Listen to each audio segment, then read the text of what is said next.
It was match number 11 at the Barfsa Para Cricket Stadium. It was the Chennai Super Kings who were up against the Rajasthan Royals. The two captains were there for the toss. Rituraj Gaikwad from the Chennai Super Kings and Riyan Parag from the Rajasthan Royals. One last time this season, because from the next match it will be Sanju Samson who will be taking back the captaincy duties, and it was the last opportunity for Riyan Parag to win a game for his franchise as a captain, that too in front of such a big home crowd. It was Chennai Super Kings who won the toss and elected to bowl first. That's been the trend throughout the IPL till now. In the evening games, teams bowl going out, captains winning the toss have more often than not chosen to bowl first because the dew plays a very big role.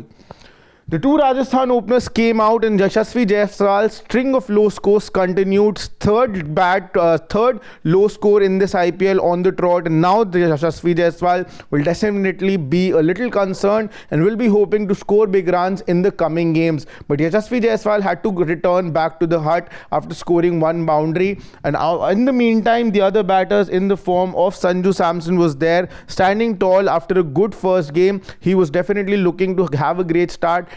Definitely hit that boundary, and with him was on the crease none other but Sanju Samson got out by just 20 runs of the 16 balls that he played. Not a great score which he would have expected to after the kind of start that he get. But then two members of the middle order of Rajasthan Royals in the form of their captain Riyan Parag and Nitish Rana, who was looking in full swing. Nitish Rana ended his innings with 81 runs of just 36 deliveries, including 5 sixes and 10 boundaries. And he looked completely on song. More than 70 runs just coming in from boundaries, and with him was Riyan Parag for a short while. Briefly, there was Sanju Samson who maintained that partnership with Nitish Rana before Sanju Samson returned back to the pavilion, getting caught out on the long off region. With him then joined Riyan Parag, the stand-in skipper of the Rajasthan Royals. Both of them did build up a partnership. Nitish Rana did cruise to his 50 as well very soon. This is the celebration that he did. A long-awaited 50 for the left-hand batter from Delhi, who was waiting since a very long time to now score those runs. He has changed his franchise this time around. Played for KKR for a very long time, even captained them for a season, and this time with the new franchise Rajasthan Royals, wanted to leave a mark, and that's exactly what he did. 81 runs of the 36 deliveries that he played. But then Riyan Parag's onslaught continued. He decided to play his shots continuously and make sure that he ends up taking his team to a good enough total on a wicket that was looking a little sticky. Nitish Rana, who was looking very strong for a century, it was looking like that his 100 was on the cards for Nitish Rana, was outfoxed by none other than Ravichandran Ashwin, who has a great record against the left-handers. And when you have a Mahendra Singh Dhoni behind the stumps, you can have no thoughts about a stumping can also be missed. That wasn't the case. Nitish Rana had to return back to the pavilion, scoring a well-made 81, missing out on his 100, but he had contributed quite well for his team. And then it was Riyan Parag and Shimron Hetmeyer who decided to take on the attack. Before that, there was Dhruv Jurel and Wanindu Hasaranga, who lost their wickets in quick succession. But on the other hand, it was Riyan Parag who was standing there, and he was joined by Shimron Hetmeyer after 2 wickets in quick succession fell off Dhruv Jurel and Wanindu Hasaranga. And he played a cameo of 19 runs with Riyan Parag, who scored 39 runs, both of them making sure that the team's total reaches at least close to 180 runs. But Riyan Parag also had to give his wicket after 39 runs. He did contribute a good knock by the captain. He was awaiting this knock in this IPL till now, hadn't really left his mark. Then wickets kept on falling for the Rajasthan Royals. Really good containment by the Chennai Super Kings in the later half of the innings, especially after the kind of berserk knock Nitish Rana played. It looked like Rajasthan are going towards a score of total of 200, in excess of 200. But then they pulled things back later on. Riyan Parag got out. Shimron Hetmeyer, 2 wickets of Jurel and Hasaranga had to return back to the pavilion. Then batters who came in the lower middle order in the form of Jofra Archer, Kumar Karthike, also also were sent back to the pavilion without really adding too much to the score. This is how the scorecard of the Rajasthan Royals looked like at mid innings. They had 182 runs at the board, and it looked like quite a decent total, with Nitish Rana being the highest run scorer, 81 runs of the 36 balls, 37 runs the second highest run scorer, the stand-in captain Riyan Parag with 2 sixes, 2 boundaries, and 182 at the mid innings point did look like a decentish total, especially seeing that the wicket was a little too paced, and the kind of spinners Rajasthan had, it looked like that they might be able to restrict the Chennai Super Kings under this total.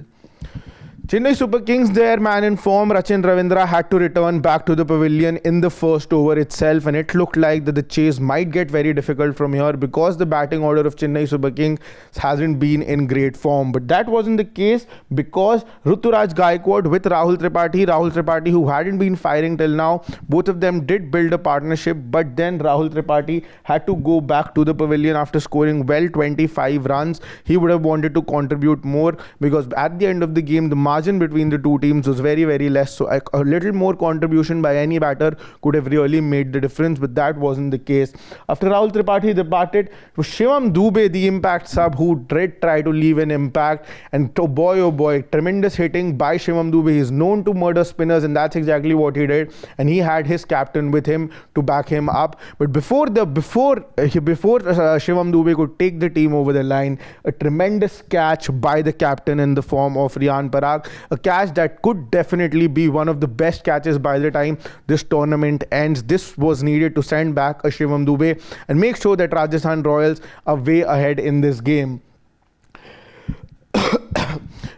After that, Vijay Shankar came, hit 1-6, was again bowled by the spinner, was playing his first game of the season, came in place of Deepak Hooda, but really could not leave an impact by his performance.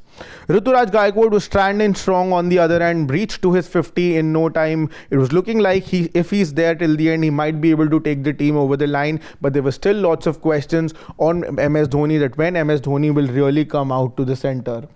With Ruturaj Gaikwad, Ravindra Jadeja also joined. He also started to take the bowlers on. He knew that the required run rate is going above 10. He also needed to score those runs. It looked like Chennai Super Kings are coming back into the game, but then it was Ruturaj Gaikwad who lost his wicket, and everybody was anticipating the entry of Mahendra Singh Dhoni. Lots of criticism came the way of Chennai Super Kings after he came really late to bat last time, but today when he came, the match was very well in the hands of Chennai Super Kings. They could have won it from there, but Rajasthan Royals was way ahead in the game at this point.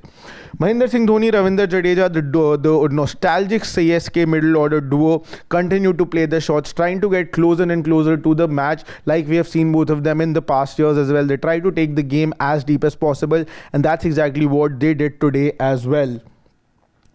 They continued to play their shots, sixes and fours. The margin started to get smaller and smaller. But then at this point, Mahendra Singh Dhoni, when just 6 runs were required of the last 19 balls, had to give his wicket. And that was the final nail on the coffin. It was the moment when Mahendra Singh Dhoni went back to the pavilion. He was out, and then it looked like that the game is going to over.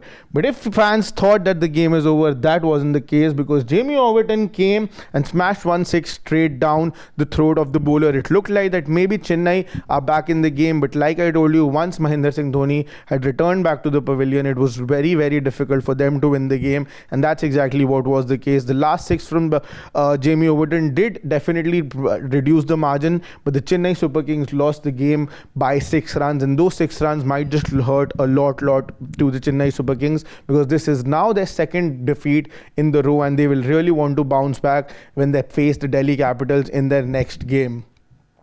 This is how the scorecard looked. Highest run scorer Ruturaj Gaikwad, 63 runs. Nobody else was there really to give the captain support. Mahendra Singh Dhoni, 16 runs, 32 runs of 22 deliveries by Ravindra Jadeja, but he also did not have too much support later in the middle order, so that he could have taken the team ahead. So that is all that I've got for you in the highlights of the game between the Chennai Super Kings and the Rajasthan Royals. I hope you are liking our content here on Sports Today, the coverage of the Indian Premier League. If you haven't subscribed to Sports Today till now, do not forget to press the subscribe button. If you like this video, do give us a like as well. Share this video with all your cricket loving friends. And if you haven't pressed the bell icon till now, do not forget to press the bell icon so that as soon as we are live or there's any interesting content coming your way, you guys come to know first.